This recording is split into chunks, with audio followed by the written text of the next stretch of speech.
राजीव। तो दोस्तों 2024 के लोकसभा चुनाव और इस साल के आखिर में होने वाले विधानसभा चुनावों में बीजेपी बुरी तरह फंस चुकी है, क्योंकि बीजेपी जिन मोदी जी के चेहरे पर सारे चुनाव लड़ती है और उन्हें अपनी जीत का ट्रम्प कार्ड मानती है, वही मोदी जी इस वक्त बुरी तरह फंसे हुए दिख रहे हैं। पिछले 9 सालों के शासन में मोदी जी इतने मजबूर और पस्त कभी नहीं दिखे जितने अब की बार दिखाई दे रहे हैं। कहां तो 56 इंच के सीने और लाल आंखों का रौब दिखाया जाता था और कहां हालात ऐसी हो गई हैं कि कभी भरी सभा में जुबान लड़खड़ाती है तो कभी सवाल से चेहरे का रंग उड़ जाता है। जी हां, अमेरिका में मोदी जी के साथ इस बार ऐसा ही हुआ है। मोदी जी के भक्त कह सकते हैं कि ऐसा तो किसी के साथ भी हो सकता है, बिल्कुल हो सकता है, लेकिन जब आप देश के प्रधानमंत्री के तौर पर किसी देश में राजकीय अतिथि बनकर जाते हैं तो वहां आप देश की नुमाइंदगी करते हैं और तब ये लड़खड़ाना, हड़बड़ाना शोभा नहीं देता। और मोदी जी के चेहरे का रंग तो इसलिए फीका पड़ गया था क्योंकि उनसे देश में अभिव्यक्ति की आज़ादी और लोकतंत्र पर सवाल पूछ लिया गया था। 9 सालों में एक बार भी प्रेस कॉन्फ्रेंस नहीं करने वाले मोदी जी को जो बाइडेन के साथ एक सवाल ही लेना था, लेकिन प्रेस कॉन्फ्रेंस करनी पड़ी और ये प्रेस कॉन्फ्रेंस भारी पड़ गई। इस सवाल के जवाब में उन्होंने लोकतंत्र पर जो भाषण दिया उससे उनकी काफ़ी किरकिरी हुई है, यानी प्रधानमंत्री नरेंद्र मोदी की। आइए जरा सुन लेते हैं फिर से। आप लोग सुन चुके हैं लेकिन फिर भी सुनना ज़रूरी है, इसलिए क्योंकि ये वीडियो बार बार सुनाए जाएंगे। सुनिए जरा।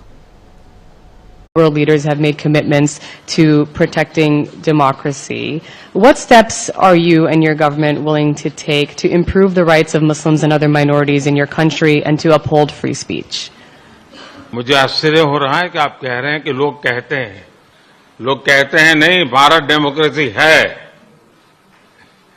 और जैसा राष्ट्रपति बाइडेन ने कहा, भारत और अमेरिका दोनों के डीएनए में लोकतंत्र है।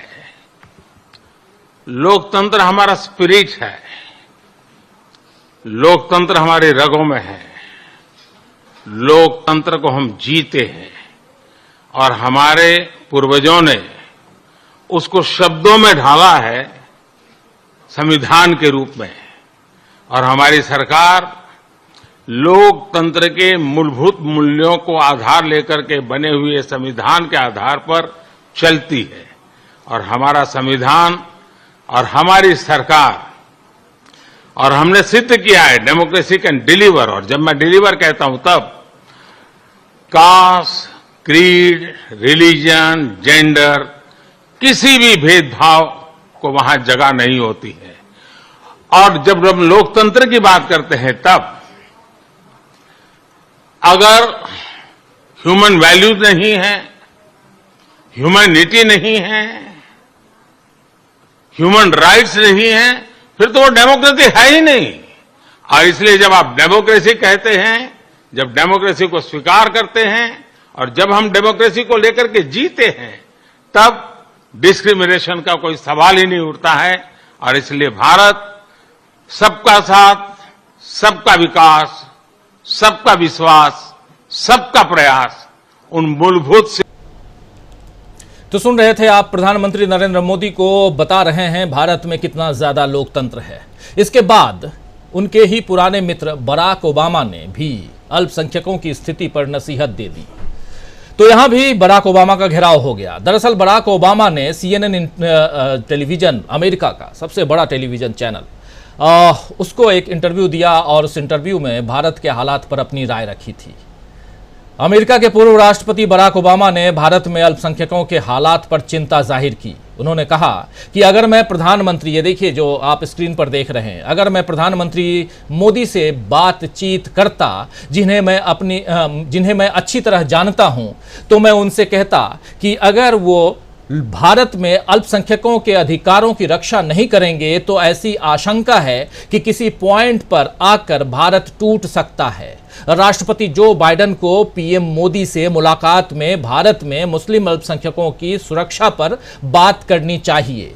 हमने देखा है कि जब आंतरिक संघर्ष बढ़ेगा तो ये ना भारत के मुसलमानों के हित में होगा और ना भारत के हिंदुओं के हित में। मुझे लगता है कि इन चीजों के बारे में पूरी ईमानदारी से बात की जानी चाहिए।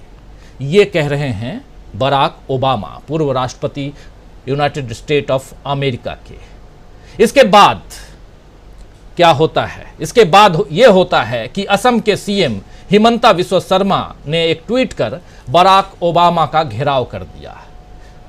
ये ट्वीट देखिए, there are many Hussain Obama in India itself, we should prioritise taking care of them before considering going to Washington. The Assam police will act according to our own priorities.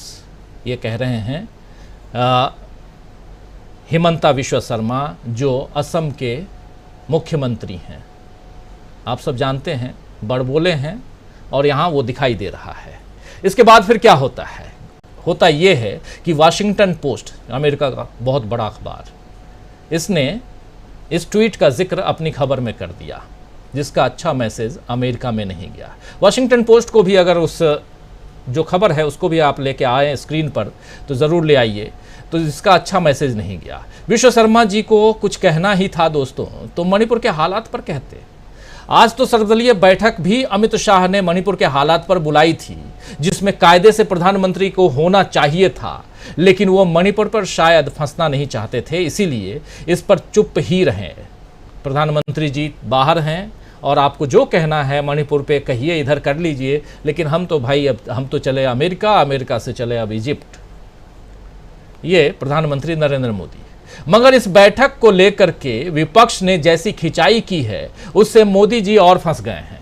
इधर कल विपक्षी दलों की बैठक हुई थी और उस बैठक में सबने ये तय कर लिया है कि बीजेपी को हराने के लिए एकजुट होकर रणनीति बनाई जाएगी। अब जुलाई में शिमला में इस पर काम होगा।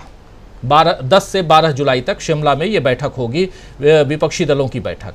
और जिस तरह से राहुल गांधी को नीतीश कुमार और लालू प्रसाद यादव, मल्लिकार्जुन खड़गे, MK स्टालिन, ऐसे तमाम नेता सभी राहुल गांधी को आगे कर रहे हैं, उससे पता चलता है कि राहुल के सिर जीत का सेहरा बांधने के लिए विपक्ष अब तैयार हो रहा है। अगर राहुल विपक्ष की बारात का दूल्हा बनते हैं तो फिर मोदी जी के लिए और मुश्किल होगी, क्योंकि कर्नाटक चुनाव से देश में ये मैसेज चला गया है कि अगर एक पक्ष में मोदी हों और दूसरे पक्ष राहुल गांधी हों तो बीजेपी को हराने का मादा कांग्रेस रखती है और कांग्रेस के सहयोगी दल रखते हैं। लेकिन ये दूल्हा की बात कैसे आई? आप लोग जो साथी इस कार्यक्रम को कल देख चुके हैं उनको पता है, फिर भी एक बार देख लीजिए।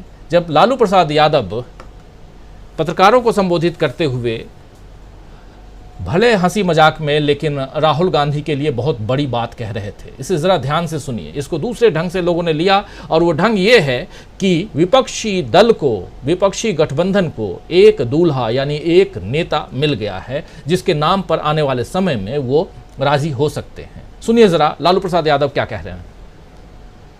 तो हम लोग इकट्ठे हैं पूरा मजबूती के साथ। राहुल गांधी जी आए हैं। राहुल गांधी अच्छा काम किए, भारत दर्शन देश भर में पैदल दर्शन कराए, लोगों को घूमे, और लोकसभा में भी जो अच्छा काम किया अदानी के मामले में, घूम रहे थे उस वजह से अपना ही बढ़ा दिए। हाँ, तो घूमने लगे तो फिर बढ़ा लिए हैं। थोड़ा छोटा कर लिए, अब ज्यादा नीचे मत ले जाइए। पता नहीं कि नरेंद्र मोदी का है, पूरा नहीं सिलवाता है, इसलिए नीतीश जी का भी राय है कि और छोटा छोटा करना चाहिए। बात तो हम लोग का सलाह माने नहीं, बियाह नहीं किया, शादी कर लेना चाहिए था। और अभी भी समय गया, बीता नहीं है, शादी करिए और हम लोग बाराती चलें। और शादी करिए, बात मानिए। आपकी मम्मी हमको बोलती हाँ, एकदम पक्का करना पड़ेगा। मम्मी आपकी बोलती थी कि आप हमारा बात नहीं मानता, शादी करवाइए आप। अच्छा, तो शादी करिए, हम लोग बारात जाने के लिए तैयार हैं, कह रहे हैं लालू प्रसाद यादव। ये सब जो आप देख रहे हैं, कल पटना में जो विपक्षी दलों की बैठक हुई, उस बैठक से निकलने के बाद और प्रेस को संबोधित करते हुए लालू प्रसाद यादव ने जो कुछ कहा, और खासकर राहुल गांधी के लिए कि आप शादी कीजिए, आपकी मम्मी भी कहती थी, और आप शादी कर लीजिए, ज़रूरी है।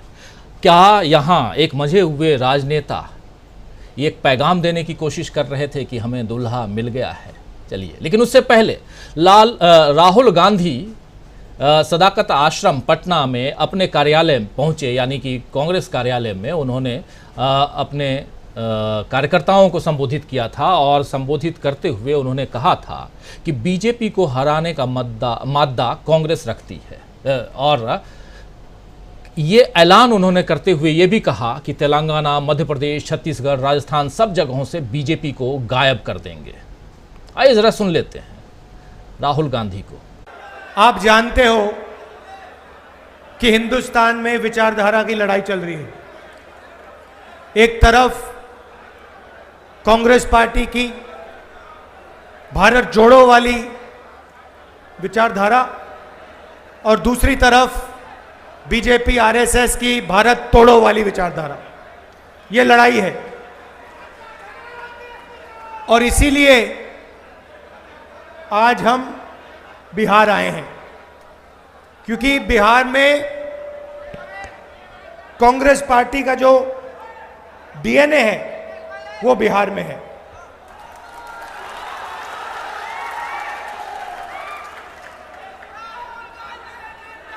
आपने हमारी भारत जोड़ो यात्रा में बहुत मदद की।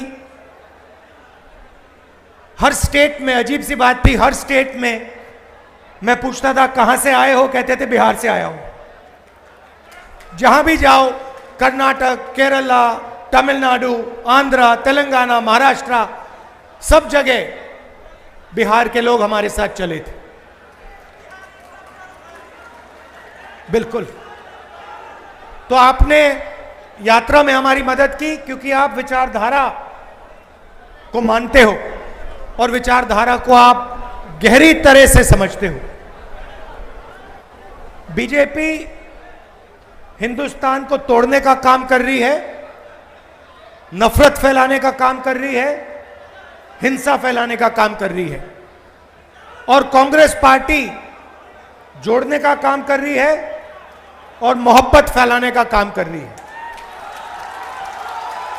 क्योंकि आप जानते हो, आप बहुत अच्छी तरह जानते हो कि नफरत को नफरत से नहीं काटा जा सकता है। नफरत को सिर्फ मोहब्बत काट सकती है, और हम नफरत से लड़ते हैं, इसलिए हम मोहब्बत की बात करते हैं।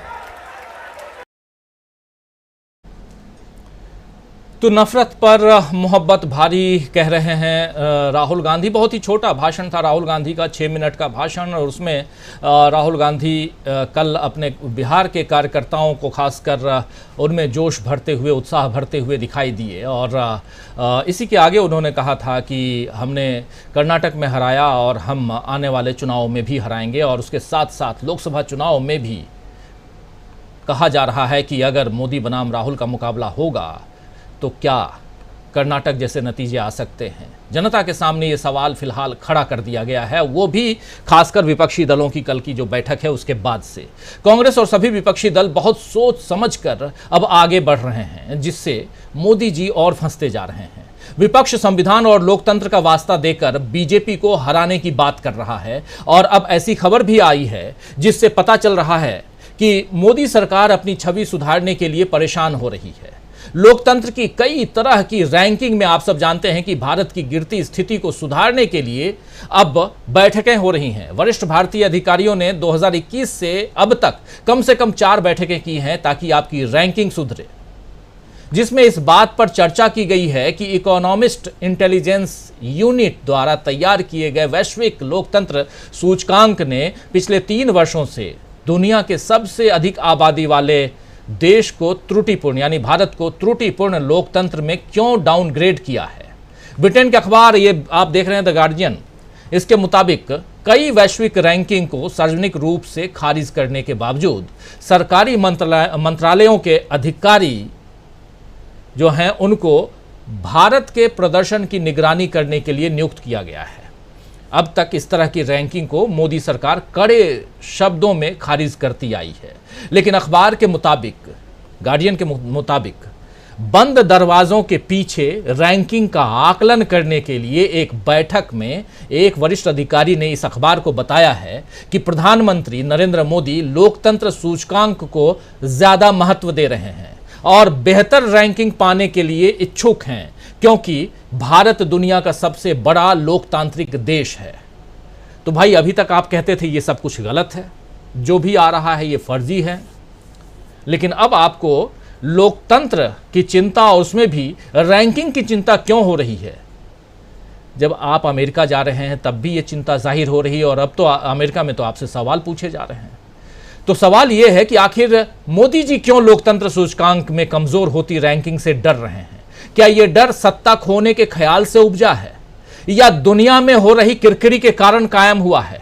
क्या देश से लेकर विदेश तक बुरी तरह फंसे मोदी जी अपनी सरकार की छवि बचा पाएंगे? क्या रैंकिंग सुधारने के लिए लोकतंत्र में आ चुकी गिरावट को सुधार पाएंगे मोदी जी, या फिर यह काम राहुल गांधी ही 2024 में करेंगे और उनके साथ साथ विपक्षी दल? सवाल बहुत है, उन सवालों का जवाब ढूंढ